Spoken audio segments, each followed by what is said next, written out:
वतन अजीज़ पाकिस्तान में कभी एक बहन, एक बेटी जो कि टिकटॉकर बनकर मीनार पाकिस्तान जाती है और अपना मुंह काला करवा कर अपने घर को वापस लौटती है। इसी तरह दीगर कई ऐसे मामलात, कई ऐसे वाक़यात पेश आते रहते हैं। कभी मेरा जिस्म और मेरी मर्ज़ी का नारा लगाने वालियाँ रोडों पे आती हैं, और इसी तरह हाल ही में अगर बात की जाए तो दुआ ज़हरा नामी जो कि एक लड़की है वो घर से गायब हो जाती है। बाद में पता चलता है कि वो तो अपने बॉयफ्रेंड के साथ भाग गई और अपने ही बॉयफ्रेंड के साथ उसने निकाह कर लिया अपने वालिदैन की रज़ामंदी के बग़ैर। दोस्तान जी वक़ार, ये सारे मामलात, ये सारे वाक़यात क्यों पेश आ रहे हैं? इन सारे वाक़यात के पीछे किसका हाथ है?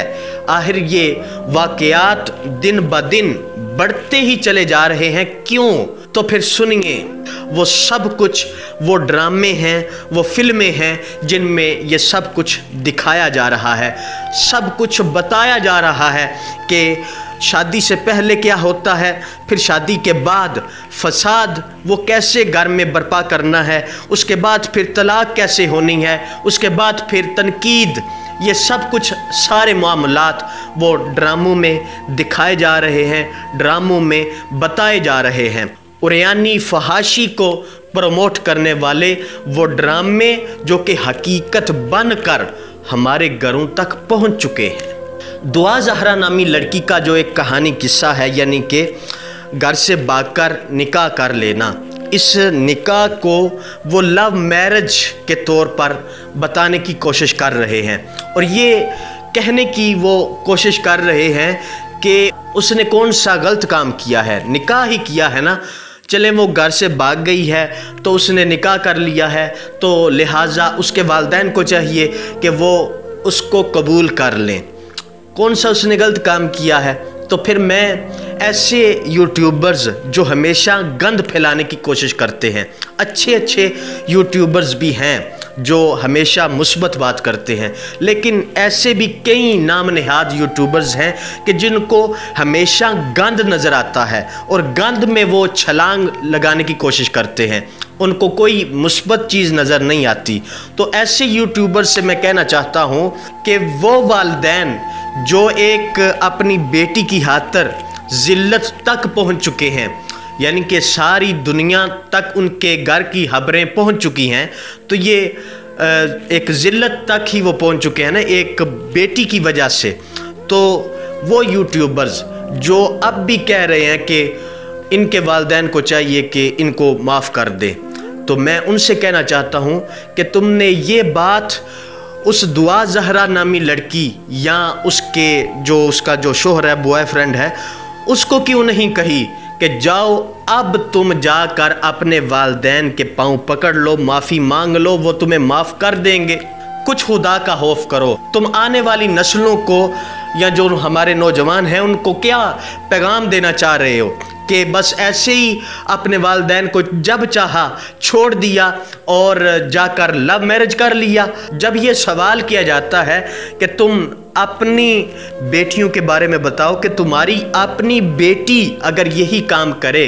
तो तुमको कैसा लगेगा, तो फिर कहा जाता है कि आप जी सख्त सवाल कर रहे हैं, यानी कि अपने पे बात आए तो फिर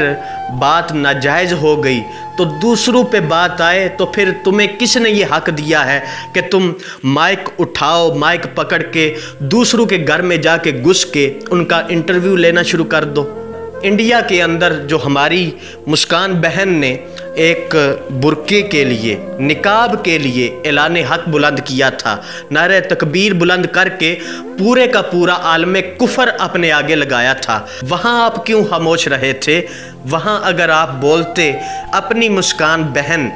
की खातिर बोलते, उसके पीछे खड़े हो के बोलते, तो पूरे का पूरा आलम कुफर उसको पता चल जाता कि इसके जो तमाम भाई हैं, जो मुसलमान हैं, वो इसके पीछे खड़े हैं। उनको भी पता चलता कि मुसलमान इस वक्त हमारी आंखों में आंखें डाल के बैठे हुए हैं। लेकिन अफसोस कि यहाँ पर तो अगर कोई सिख सिंगर जो कि कत्ल कर दिया जाता है तो उस पर पता नहीं कितनी वीडियोस बना बना कर अपलोड की जाती हैं। और यहाँ पर वालिदैन के लिए एक गुजारिश करना चाहता हूँ कि ये सारे मामलात आपके सामने हैं, किस कदर इस वक्त उरयानी फहाशी को फैलाने की कोशिश की जा रही है सोशल मीडिया पे।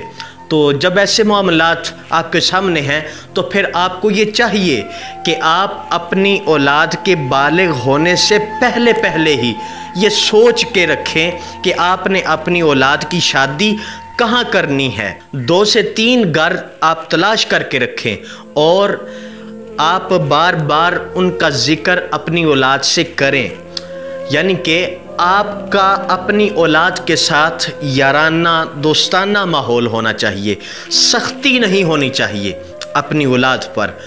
औलाद पर ज़बरदस्ती भी नहीं होनी चाहिए लेकिन कुछ हद तक, क्योंकि अगर आप अपनी औलाद पे सख्ती करने की कोशिश करेंगे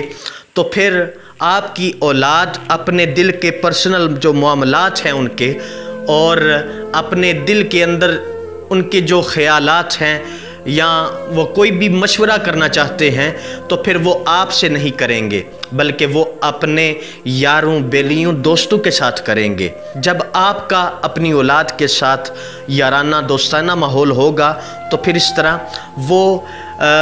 मशवरा करने में आपके साथ जल्दी करेंगे। अगर आप ऐसा ना करेंगे और ये सोच के रखेंगे कि जब वक़्त आएगा तो फिर देखा जाएगा, अगर ये सोच होगी आपके अंदर तो फिर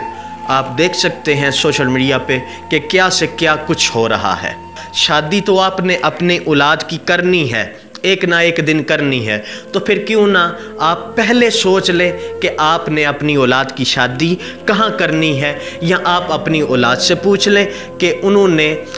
अपनी शादी वो कहाँ करना चाहते हैं, कहाँ वो ये चाहते हैं कि उनकी शादी की जाए, ताकि बाहमी रज़ामंदी के साथ वालिदैन भी माने और जिनकी शादी होनी है वो भी माने और इस तरह मोहब्बत के साथ ये शादी की जा सके। और बार दीगर मैं यूट्यूबर्स से कहना चाहता हूँ कि खुदारा कि मुस्बत चीज़ की तरफ तवज्जो करें, गंद के अंदर अपने हाथ न डालें। गंद के अंदर हाथ डालेंगे तो फिर वो गंदी वीडियो आपकी औलाद भी देखेगी और वही गंदी वीडियो जो आने वाली नस्लें हैं वो भी देखेंगी। तो खुदारा मुस्बत चीज़ की तरफ तवज्जो करें और मुस्बत पैगाम अवामुन्नास तक पहुँचाने की कोशिश करें।